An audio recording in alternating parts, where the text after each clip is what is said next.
तो हम लोग आगे बढ़ रहे हैं। नेक्स्ट हमारा हेडिंग डाल देना, oxide compounds of oxygen family, compounds of oxygen family. First हम लोग ऑक्सीजन की बात करेंगे, कंपाउंड ऑफ ऑक्सीजन फैमिली में। सबसे पहले ऑक्सीजन की बात करें तो उसमें सबसे पहला कंपाउंड आता है ऑक्सीजन का O2।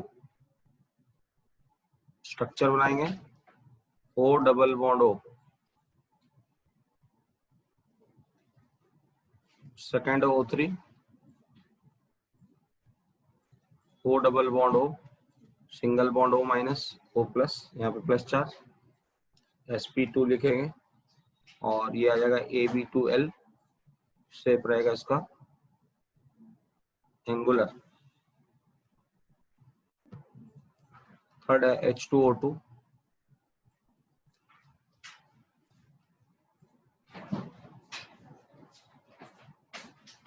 H2O2 ऐसा बनता है, इधर ऑक्सीजन आ जाएगा, इधर भी ऑक्सीजन आ जाएगा, ये हो जाएगा इधर H, इधर हो जाएगा H। बेसिकली इसको हम लोग ओपन बुक स्ट्रक्चर बोलते हैं, open book structure. Hybridization is sp3। इस तरह जैसे OF2 भी इसी तरह से स्ट्रक्चर बनेगा, O2F2 देखो, ठीक है। कुछ इसी से रिलेटेड सेम टाइप के स्ट्रक्चर्स इधर मैं बना रहा हूँ, जैसे S2Cl,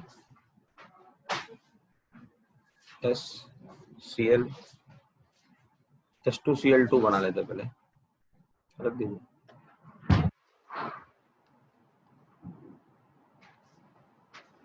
S single bond S, Cl Cl, SCl2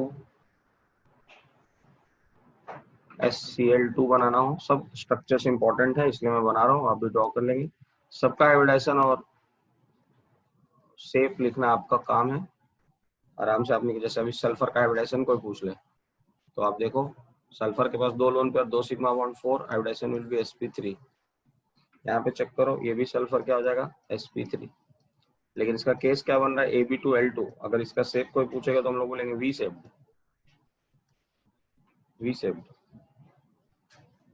इसी तरह नेक्स्ट कंपाउंड है SOCl2।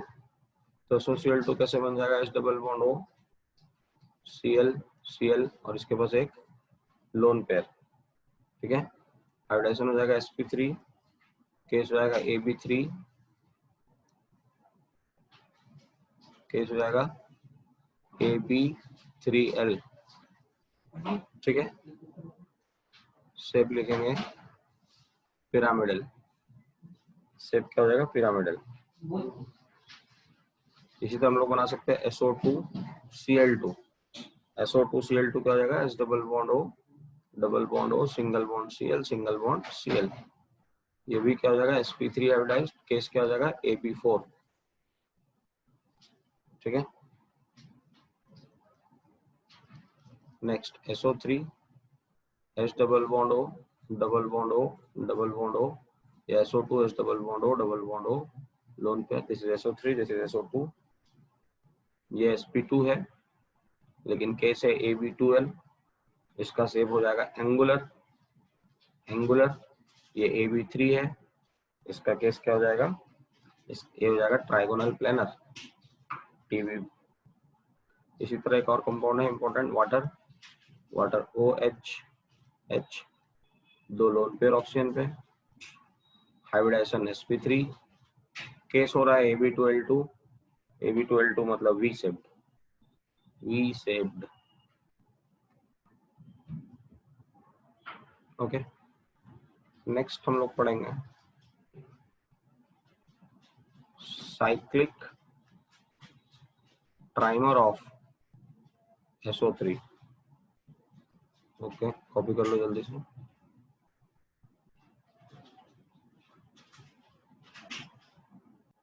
Next cyclic trimer of SO3। SO3 का साइक्लिक ट्राइमर बनाना है। ट्राइमर बनाएंगे तो क्या बन जाएगा, S3O9। ठीक है, तो इसका स्ट्रक्चर बनाएंगे सब लोग। S double bond O double bond O double bond O है, तो यहाँ हम सिंगल बॉन्ड दे रहे हैं। फिर यहाँ पे S double bond O double bond O, इधर single bond O, S double bond O double bond O single bond O। अब सबको जोड़ देंगे। ऑक्सीजन तो सल्फर जुड़ा हुआ है, ये इससे जुड़ गया, ये इससे जुड़ गया और ये इससे जुड़ गया। This is cyclic trimer of SO3। Important क्या है इसमें point, there is no S bond.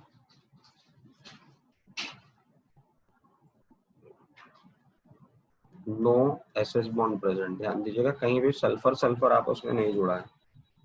तो SO3 का कोई भी ट्राइमर टेट्रामर कुछ भी ले लो, there will be no SS bond present. Next one is oxy acids. Oxy acid of sulfur. अब सल्फर के ऑक्सी एसिड्स की हम लोग बात करेंगे। तो फर्स्ट पॉइंट लिखेंगे, sulphur forms 4 series of sulfur forms 4 series of oxy acid। इसमें नंबर ए फर्स्ट होता है अस एसिड सीरीज, और अस एसिड सीरीज ध्यान रखना +4 वाले होते हैं। जैसे हम लोग कहते हैं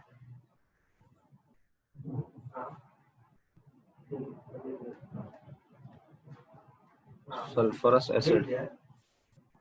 सल्फरस एसिड क्या है, H2S2O2।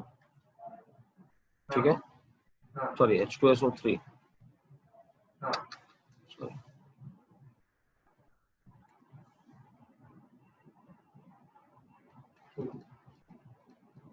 H2SO3 है ना।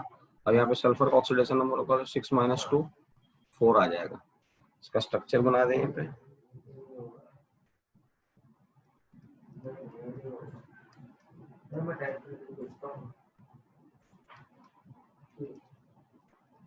ठीक है, ये हो गया हाइब्रिडेशन sp3। आपको पहले बता चुके हैं, सल्फर फास्फोरस क्लोरीन का कोई भी एसिड ले लो हमेशा sp3 मिलेगा।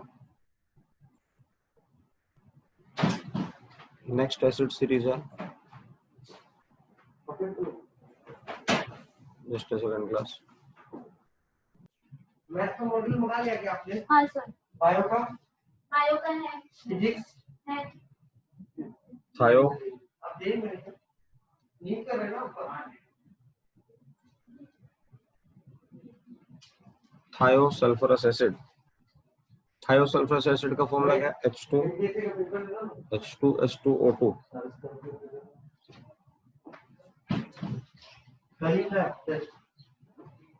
थायो का रूल क्या है, जब आप किसी एसिड से ऑक्सीजन हटाते हैं और सल्फर जोड़ते हैं, ठीक है। फॉर एग्जांपल जैसे मान लो CO3 2-, इसको हम लोग क्या बोलते हैं, इसको हम लोग बोलते हैं कार्बोनेट। ठीक है, अब आप ऑक्सीजन हटा के सल्फर लगा दो, CH3 2-, थायोकार्बोनेट। ठीक है, इसी तरह CO मान लो गया कार्बोनिल, और इसके अगर आप CS लिख दिए थायोकार्बोनिल।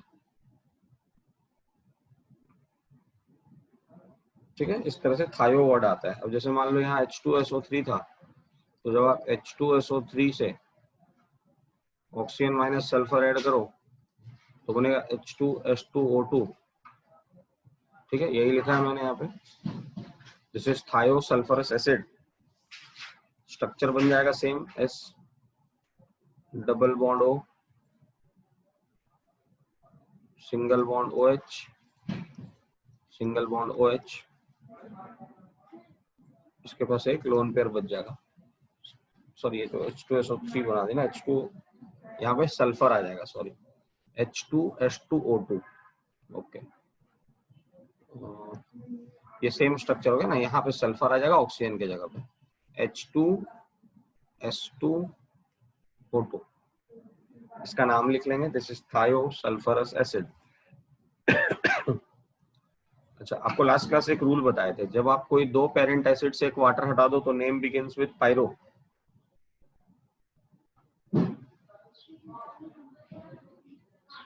जैसे मान लो इसका 2 यूनिट ले लें,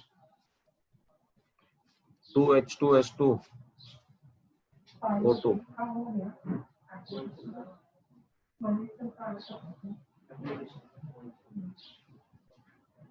तो इसमें देखो, अगर इसका 2 मॉलिक्यूल ले लेते हैं हम लोग, है ना, H2S2O3 का लेते हैं, सॉरी चलो इसका लेते हैं H2SO3,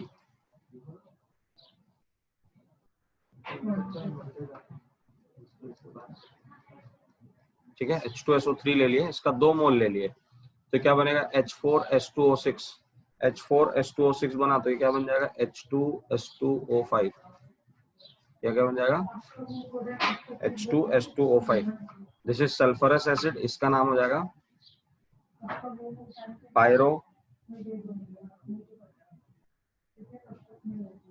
पायरोसल्फरस एसिड, ये क्या हो जाएगा पायरोसल्फरस एसिड। और पायरोसल्फरस एसिड का अगर स्ट्रक्चर बनाना हो तो देखो यहाँ पे S single bond S, double bond O, double bond O,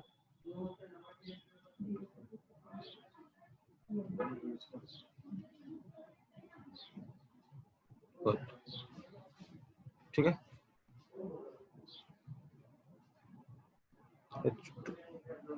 H2S2O5,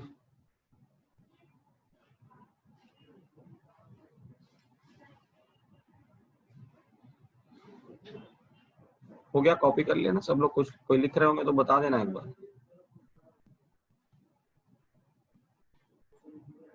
next है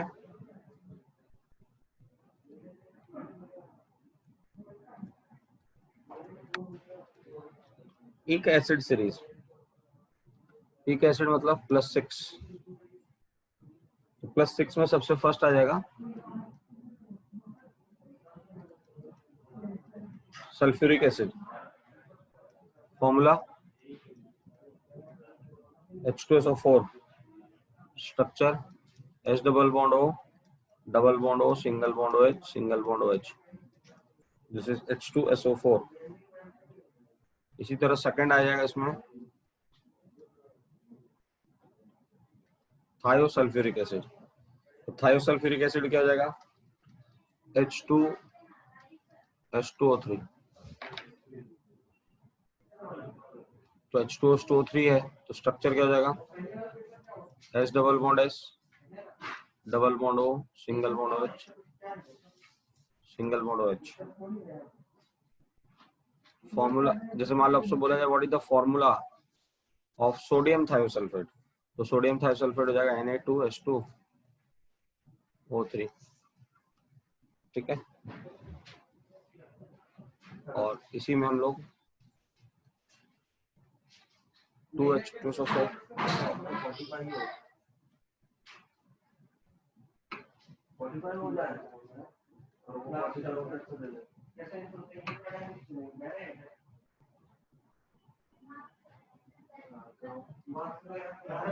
this is pyrosulfuric acid also known as oleum।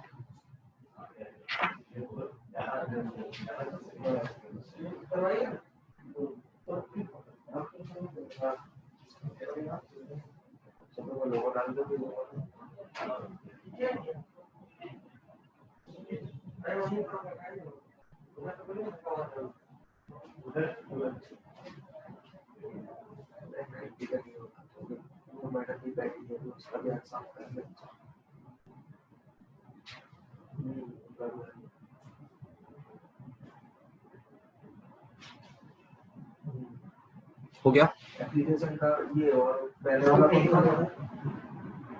Principal हो गया एप्लीकेशन का।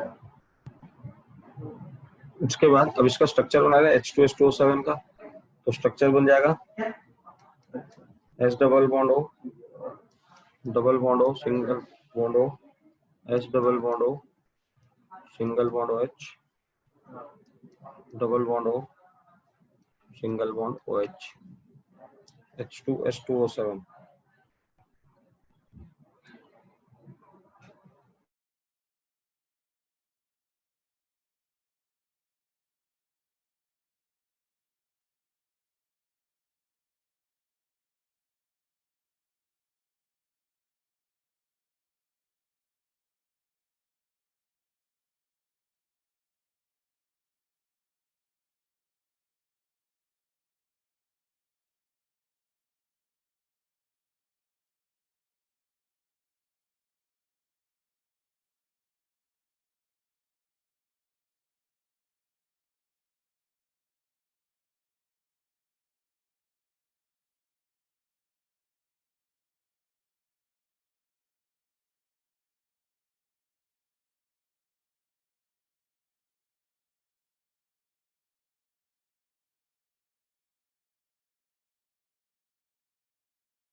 तो अभी नेक्स्ट एसिड है, थर्ड पे आ जाते हैं हम लोग।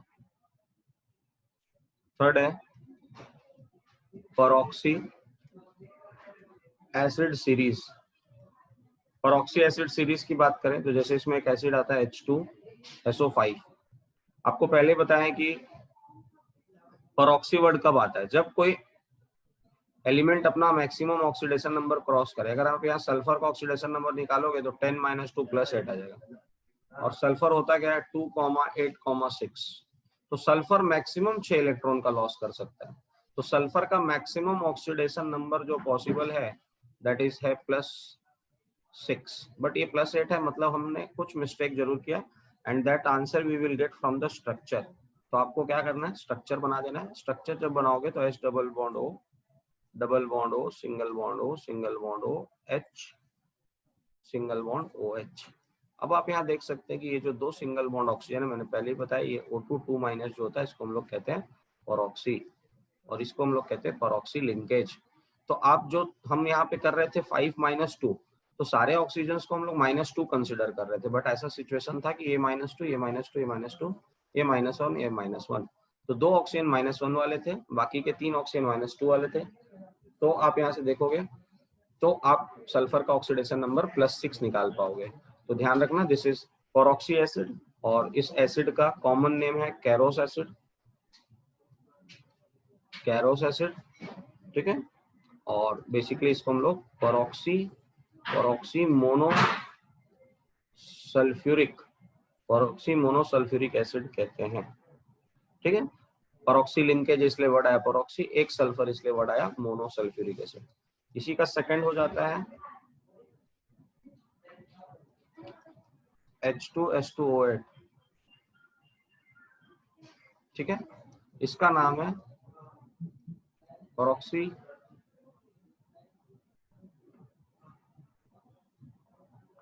Disulphuric acid.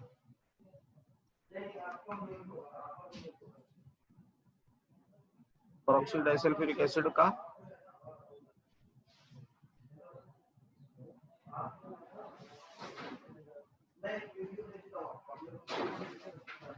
Marshals acid.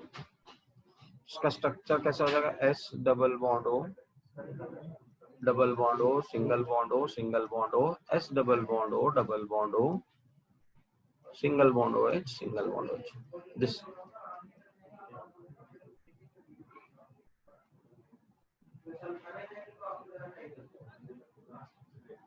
Here, ठीक है।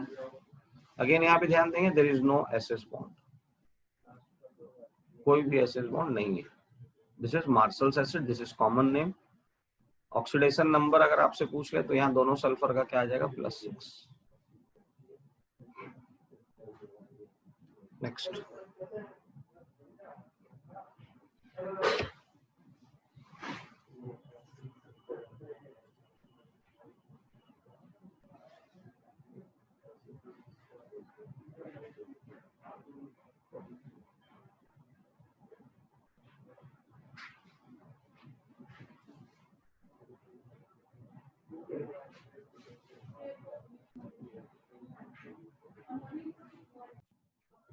नेक्स्ट आएगा फोर्थ टाइप, थायो एसिड थायो एसिड सीरीज। थायो एसिड सीरीज जो होता है बेसिकली उसका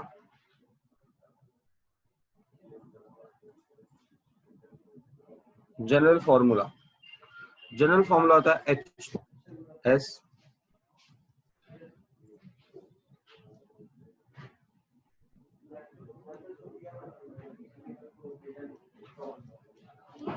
H2S N+2 O6 where n is equal to 0 to 12। ठीक है, if n equals to 0 तो फॉर्मूला क्या बन जाएगा H2 0 + 2 2 O6 H2S2O6। इसको हम लोग नाम देंगे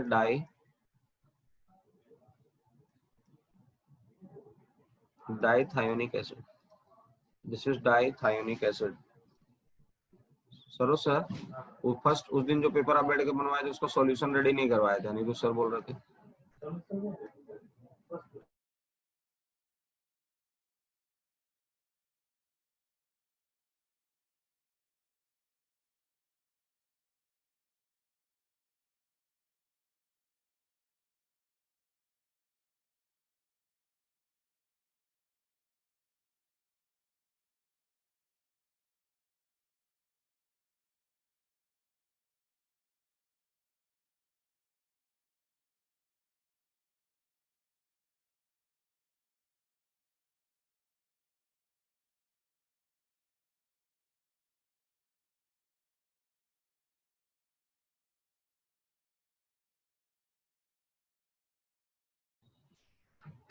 ठीक है, थायो एसिड सीरीज में जनरल फॉर्मूला हो गया इफ n इक्वल्स टू 2।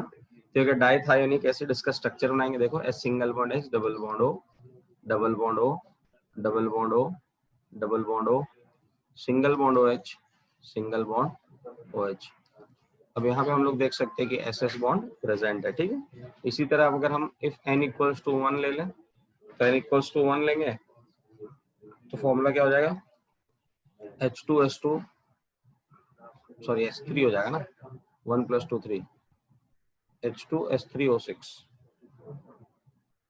तो अब जैसे जैसे सल्फर बीच में आएगा इसको हम लोग नाम दे देंगे ट्राइथायोनिक एसिड। तो हो जाएगा S single bond S single bond S double bond O double bond O double bond O double bond O single bond OH single bond OH। ठीक है, इसी तरह n इक्वल्स टू 2 तक जाएंगे, इंपॉर्टेंट है यहाँ तक। This will be tetrathionic acid. Formula हो जाएगा H2S4O6। तो यहाँ 4 सल्फर आ जाएगा, 1 2 3 और ये 4 double bond O double bond O double bond O double bond O single bond OH single bond OH। ठीक है,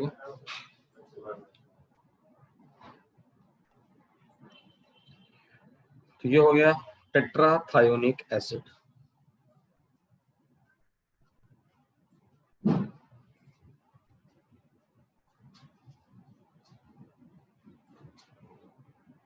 तो यहाँ तक आप पहले एक बार देख लें, कोई डाउट है तो पूछ लें।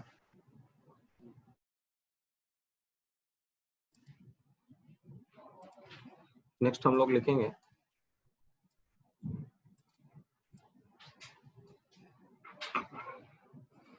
Compounds of carbon.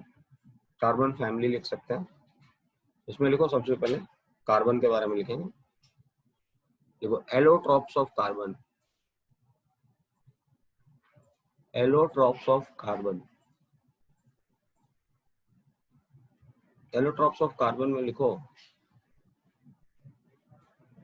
Carbon can occur in, carbon can occur in,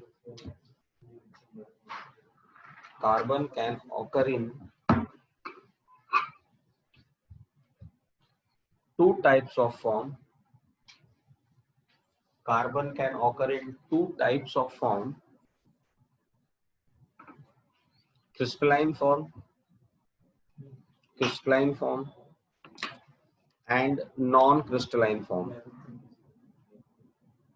crystalline form and non-crystalline form, crystalline form and non-crystalline form। and in crystalline form and in crystalline form they have three important allotropes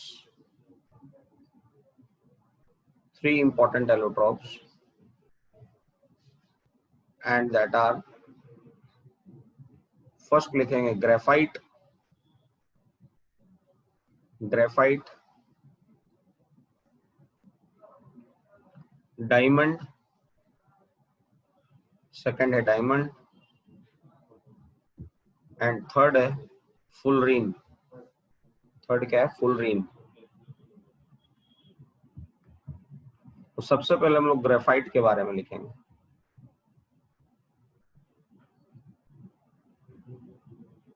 graphite में लिखना, graphite has planar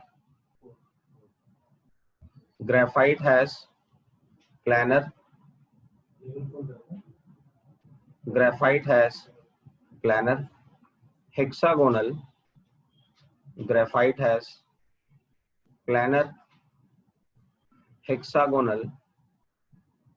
graphite has planar hexagonal layered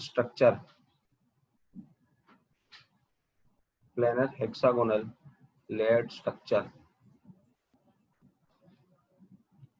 second point लिखेंगे, each carbon atom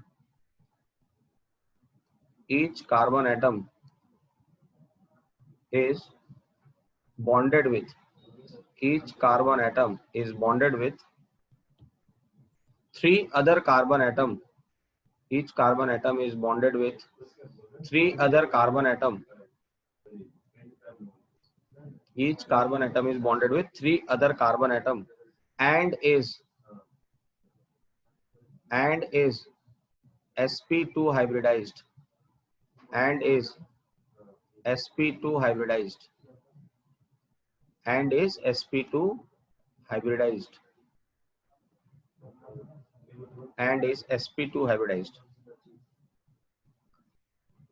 third point लिखेंगे, fourth electron of carbon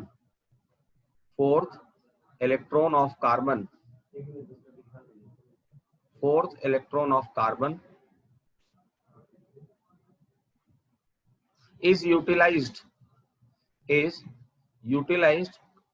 in forming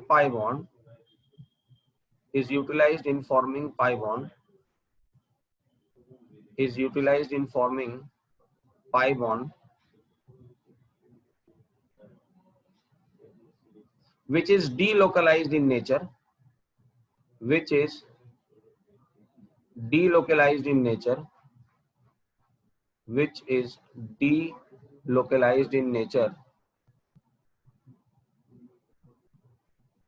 Next point, graphite contains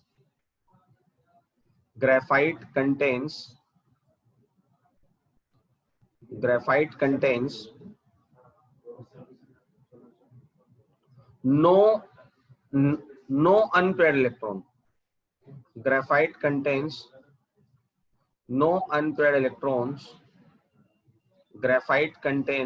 no unpaired electrons. And hence it is diamagnetic in nature. Diamagnetic मतलब जो magnet की तरफ attract नहीं होगा, ठीक है. And hence it is diamagnetic in nature.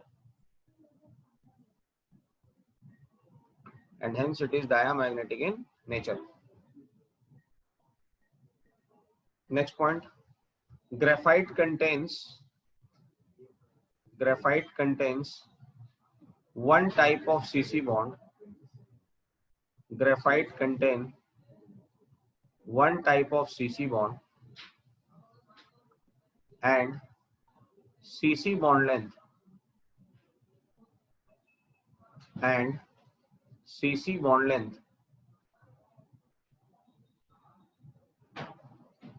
is 1.4 angstrom.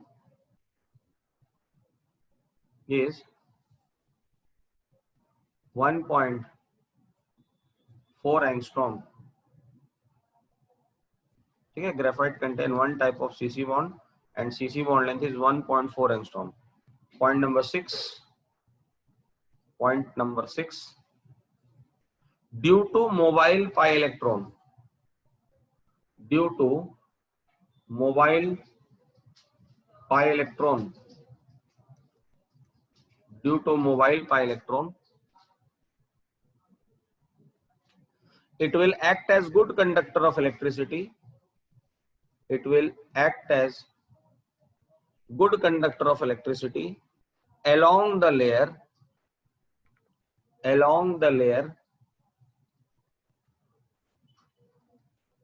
along the layer, but perpendicular to the layer, but perpendicular to the layer, but perpendicular to the layer, it is bad conductor of electricity.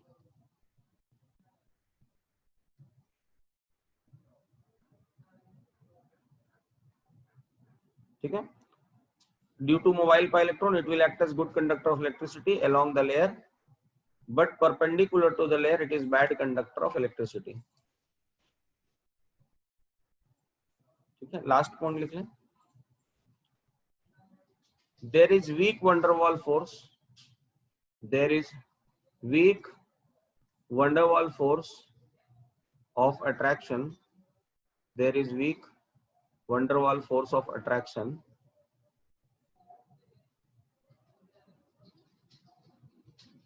between the layered,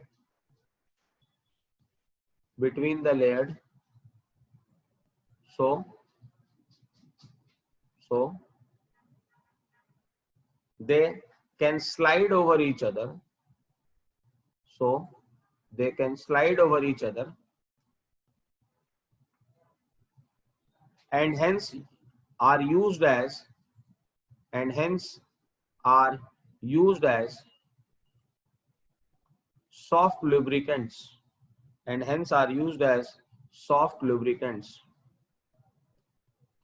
तो ये diagram जो मैं बनाया हूं आप देख सकते हैं, ये दो हेक्सागोनल लेड स्ट्रक्चर है ग्रेफाइट का, अलोंग द प्लेन मैंने बनाया, प्लेनर है ना, और ये एक लेयर और दूसरे लेयर का बीच का डिस्टेंस भी दिया है मैंने, कितना है, ठीक है, और ये with in the layer view है.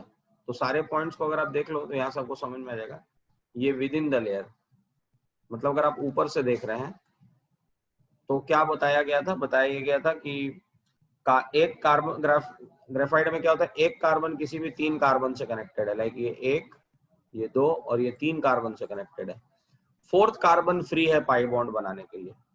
तो वही यहाँ पे अल्टरनेट जगह पे वो कहीं भी, अब देखो ये कार्बन जो है वो इधर भी पाई बॉन्ड बना सकता है, ये कार्बन जो है वो इधर भी पाई बॉन्ड बना सकते हैं, कार्बन जो इधर भी पाई बॉन्ड बना सकता है. तो देयर आर पॉसिबिलिटीज, इसलिए कहीं भी पाई बॉन्ड हो सकता है. उसी को हमने बोला डीलोकलाइज्ड, चौथा इलेक्ट्रॉन जो है वो डीलोकलाइज्ड है. ठीक है, और क्या बताया गया, सीसी बॉन्ड लेंथ कितना 1.4, एक लेयर दूसरे लेयर का बीच का डिस्टेंस कितना 3.4. तो जल्दी से इसको ड्रॉ कर लें. Next is diamond. डायमंड में लिखो, in diamond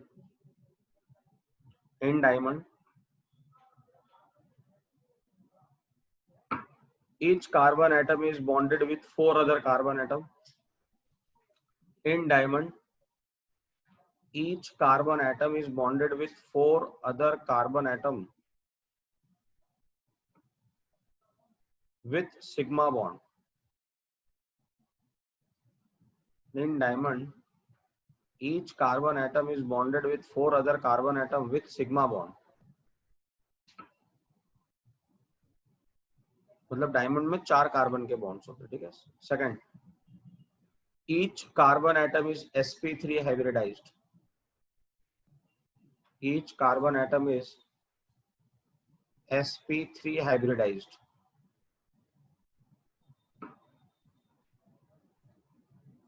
Each carbon atom is sp3 hybridized.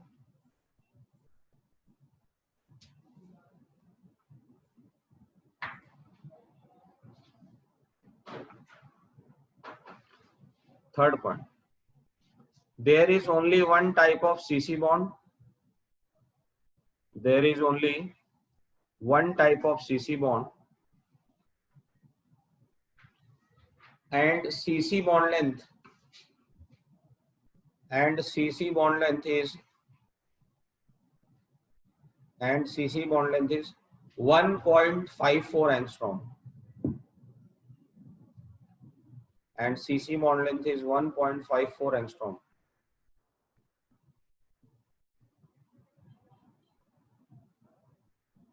Next, no unpaired electron is present. No unpaired electron is present.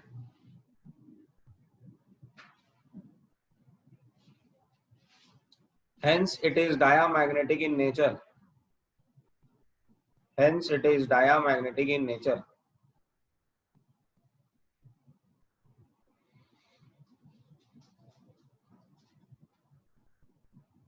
Next point.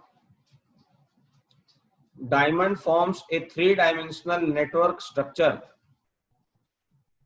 Diamond forms a three-dimensional network structure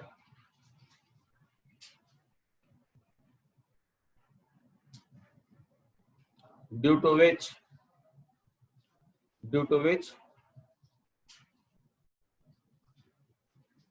it is very hard in nature. Due to which it is very hard in nature, and its melting point is very high. Diamond form three-dimensional network structure due to which it is very hard in nature and its melting point is very high.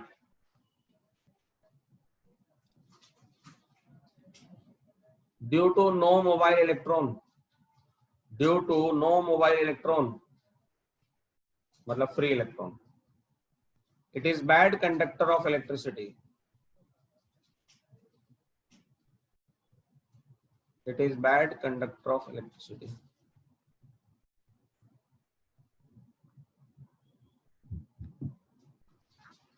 Next point. Conversion of graphite. Conversion of graphite into diamond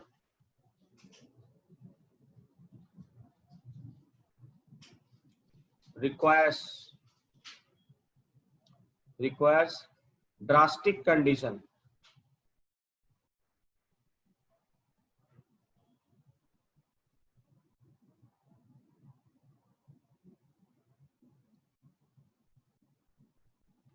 तो अगर graphite को diamond में change करना तो very high temperature and around 50,000 to 60,000 atmospheric pressure से ही होगा, जो कि नेचुरली ऑकर से प्रेशर ऑफ अर्थ, ठीक है। इसीलिए आप कोल इंडस्ट्रीज वगैरह में ही डायमंड निकलता है, अगर प्रेशर बहुत हाई है, टेम्परेचर बहुत ज्यादा उसको मिल जाए तो, है ना, high temperature and high pressure. In fact आप कह सकते हो इट इज नॉट पॉसिबल कि आप ग्रेफाइट को डायमंड में कन्वर्ट करें। तो आप यहाँ पे एक स्टेटमेंट डाल देंगे, therefore graphite is thermodynamically stable. Therefore, graphite is thermodynamically stable. Thermodynamically stable.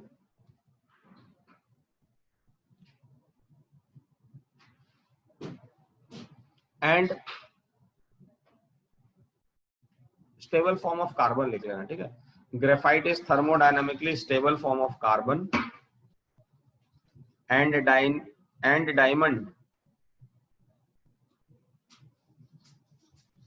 diamond is kinetically stable form of carbon, and diamond is kinetically stable form of carbon.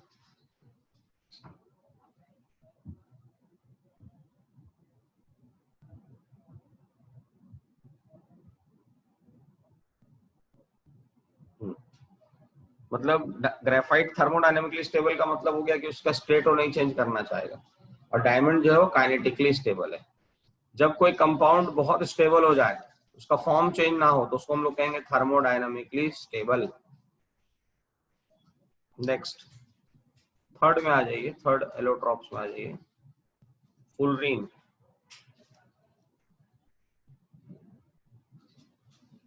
Fullerene fullerene में लिखेंगे it is most symmetric, it is most symmetric molecule. First point हो गया। Second point, it exists in various forms like C30, C48, C60। हमें जो पढ़ना हो C60 पढ़ना है।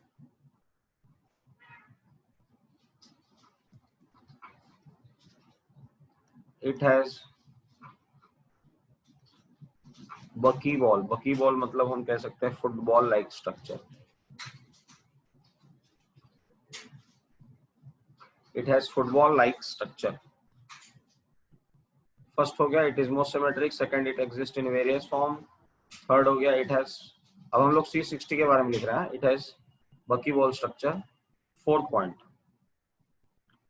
it contains both pentagonal and hexagonal ring। It contain both pentagonal and hexagonal ring। Pentagonal ring are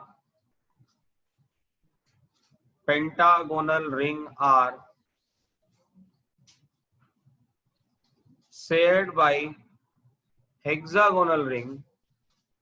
Pentagonal ring are shared by hexagonal ring। Pentagonal ring are shared by hexagonal ring,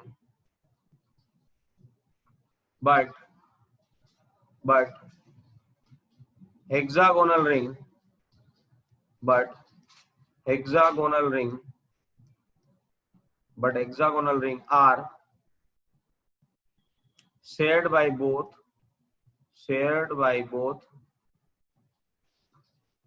pentagonal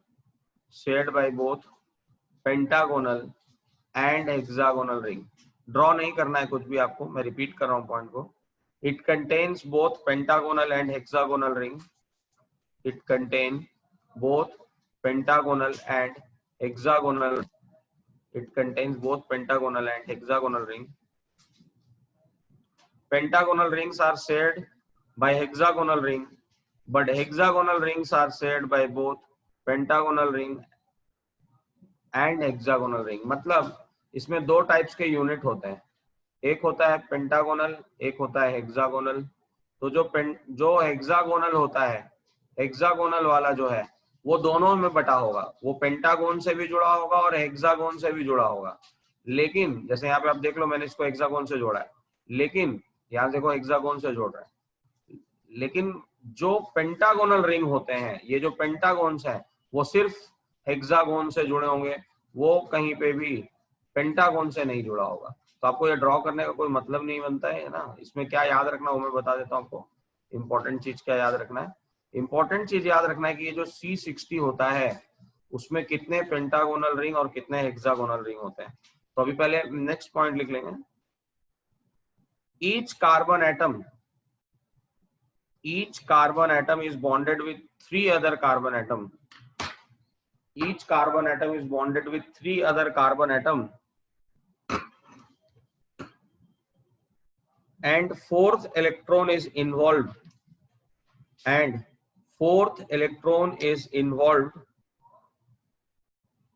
in formation of pi bond, and fourth electron is involved in formation of pi bond, but all pi bonds are not in conjugation। But all pi bonds are not in conjugation, मतलब delocalized।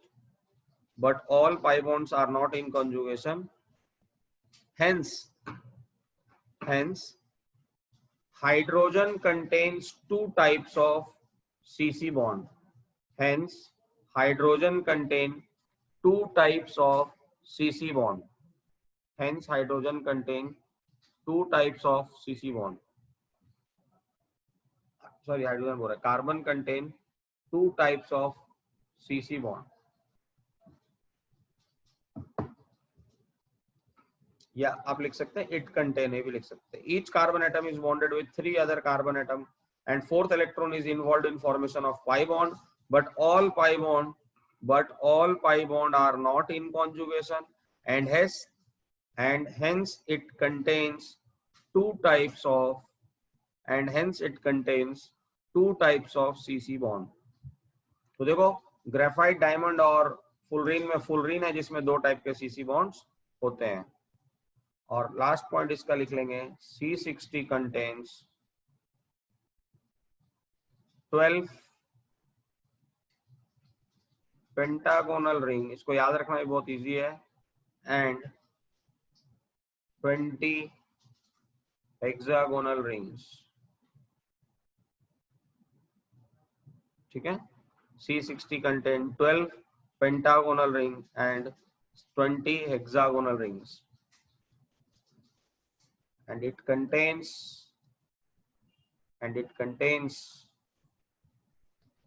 two types of CC bond, So these are the complete information about fullerene.